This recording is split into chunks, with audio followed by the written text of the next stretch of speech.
తనతో సహజీవనం కొనసాగించాలని ఏఆర్ కానిస్టేబుల్ వేధిస్తున్నాడని ఆరోపిస్తూ యువత ఉన్నతాధికారులను ఆశ్రయించింది.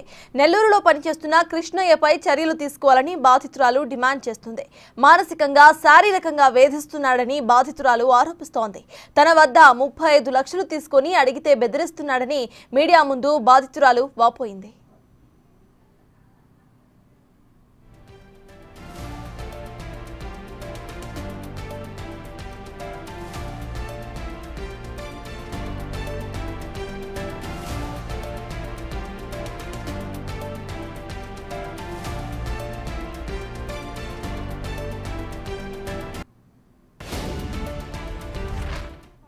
అతనితో పెళ్లి చేసుకుని అతని నుంచి 2018లో డివోర్స్ తీసుకుని నాకు ఉన్న పర్సనల్ ప్రాబ్లమ్స్ అతను కొంచెము మందుకి వాటికి అడిక్ట్ అయిపోయి నా పట్ల దురుసుగా ప్రవర్తించడం, నన్ను హింసలకు లోన్ చేశాడని చెప్పి నేను నా భర్తతో డివోర్స్ తీసుకొని 2018లో డివోర్స్ వచ్చాయండి. నాకు తర్వాత నేను నా పిల్లలతో ఒంటరిగానే జీవిస్తున్నాను. ఇది అదునుగా చూసుకొని ఈదూరు కృష్ణయ్య అనే ఏఆర్పిసి 3842 ప్రజెంట్, ఇంతకుముందు 315 అతని పీసీ నెంబరు. అతను శ్రీ చైతన్య స్కూల్లో నేను జాబ్ చేస్తున్నప్పుడు వాళ్ళ పిల్లల కోసం వస్తూ నన్ను నా యొక్క ఒంటరితనాన్ని అతను అడ్వాంటేజ్ తీసుకొని నాతో కొంచెం స్నేహంగా ఉండేవాడు.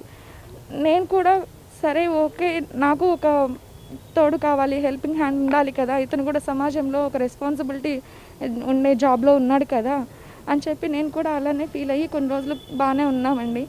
ఆ క్రమంలో తీసుకున్న ఫోటోలు కానీ తర్వాత నాకు ఎప్పుడైతే ఇతను చెప్పినవని అబద్ధాలు, అతని లైఫ్లో మ్యారేజ్ కాలేదన్నట్టు చెప్పడము, నాకు అసలు పిల్లలు కూడా లేరు, అది ఇదని ఏదేదో అబద్ధాలు చెప్పాడండి. ఇంకా అవన్నీ నేను కావాలంటే ప్రొడ్యూస్ చేస్తాను. వాటిని మైండ్లో పెట్టుకొని అతను అబద్ధాలు చెప్పి నా లైఫ్లోకి వచ్చాడు. ప్లీజ్ టందాకు వేడి చేస్తాను నీకోసము, నాకు ఓపిక లేదు. ఇప్పటికి చాలా సార్లు అయిపోయింది, వల్ల కావట్లా, అర్థం చేసుకో ప్లీజ్ కవిత.